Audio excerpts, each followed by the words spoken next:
Hello guys and welcome to another video from Oscar Cooper. I hope you're all well. We're going a little bit off topic, are we, I suppose, but we're going to be looking at Western films. I'm a big fan of Western films and I've cherry-picked five ahead of the release of Red Dead Redemption 2. Red Dead Redemption 2, holy crap, trailers dropping everywhere. It's looking amazing. It's going to be this year's biggest release, I think, alongside Monster Hunter World. I'm kidding, yeah. Let's look into this because I've got a whole bunch that I'm very interested in. And disclaimers: I'm not going really far back, and I'm not picking John Ford classics and Butch Cassidy and the Sundance Kid isn't on here. These are westerns that I'm a big fan of and have a lot of, I feel, sort of rewatch ability, and I think might be quite applicable to the upcoming Red Dead Redemption 2. Okay, so we're starting off with Django from Quentin, and a lot of people dislike this film.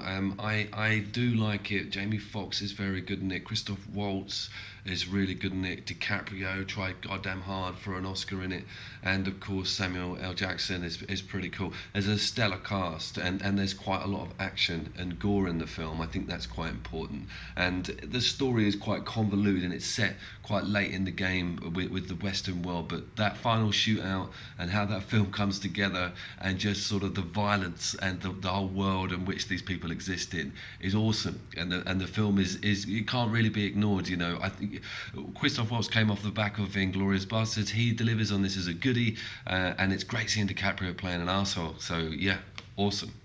So one of the older films on this list, and probably a true classic. If you Google the top 10 westerns, The Good and the Bad and the Ugly is in there.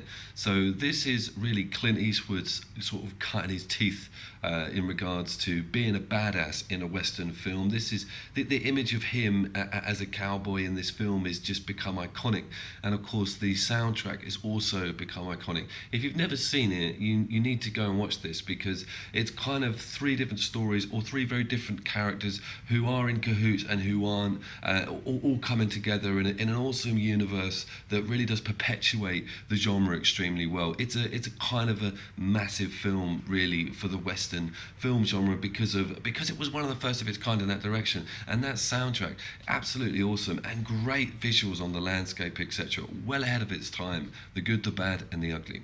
So we're going back to Quentin Tarantino again, and this time it's for the Hateful Eight. And I was dubious about this film. I was like, whoa, is this going to work? And Russell makes it work. Holy shit. My name's Jeff is in it as well, of course, and there's some great supporting actors in here. Samuel's back, you've got Tim Roth, you've got loads of cool names acting alongside each other in this film.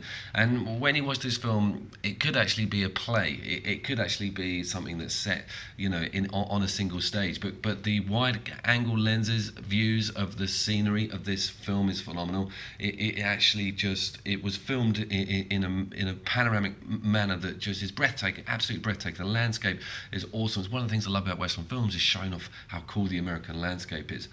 It's a very detailed, twisty, crazy, very dialogue-driven story with some huge sort of stuff happening at the end. I don't want to ruin it if you've not seen it, but it's brilliant, and it's a real homage to the genre as well. I think Quentin tried really hard to nail that sort of style of film, and it works very well. Russell, what a legend, and what a great film, The Hateful Eight.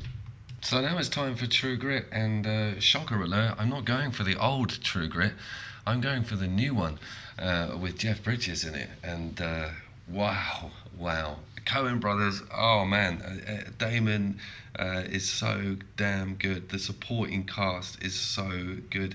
I think Jeff is just on another level with how deep he's into that character, and I think really on a sort of spectrum of action and dialogue and landscape and story, this one spans all of them. It ticks all the boxes, and the fact that it's a remake is just mind-blowing because the whole story is approached from a different angle on a directorial style and with the context. So it's very clever. If you're into both of those films, you'll probably be like me and you love either one for different reasons, but Bridges just steals this. He's amazing, and the story is just nail-bitingly awesome. It's a huge film, this, for me. I think it is, well, it's number 2 on the list, so it's very close to the top. So absolutely awesome, the remake of True Grit.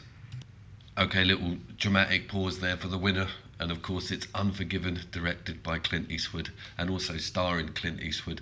Where do I start with this film? I think I need to start with something that it reminds me of. It reminds me of one of my favourite modern films, which is Dead Man's Shoes by Shane Meadows, and Unforgiven is just an amazing box ticking, awesome western revenge story featuring Clint sort of coming out of retirement as a badass. You know, it's almost in canon with his career, and sort of the villain, Hugh Jackman, and just Morgan Freeman alongside everybody, and the gunplay and gunfights and the grittiness of it all. And it's very much like Seven in regards to a lot of the shots are filmed in the rain and at night, and the lighting's amazing, and it's a moody film. It really does have a lot of atmosphere inside of it. Hugh Jackman is just so awesomely evil, and you find a lot of his psychology. You're with him a lot, and in his life a lot, and you learn about him and what makes him tick and what motivates him to be such a dick, and just the finale and the way it comes together, and how sort of Eastwood's character has almost like a superpower that he's kept hidden. You'll know what I mean if you watched it right until the end, and it's just like brilliant. I mean, I never tire of watching it, and I think as a closing comment, along with the Red Dead Redemption 2 release, I just hope they have some storylines that are similar to this. You know, revenge stories where someone goes into a town and just kicks some ass. I think we're going to see some of that. I hope we're going to see some of that. So yeah, closing comments, guys. Red Dead Redemption is going to be huge. Red Dead Redemption 2 rather, and let's really cross everything for a undead nightmare mode. Do you think they'll do something like that? Put something in the comments. I wonder what they'll do with the multiplayer in that direction. They'll definitely have some DLC. So let's see. And as always, see you down there, guys. Thank you very much for watching. Take care.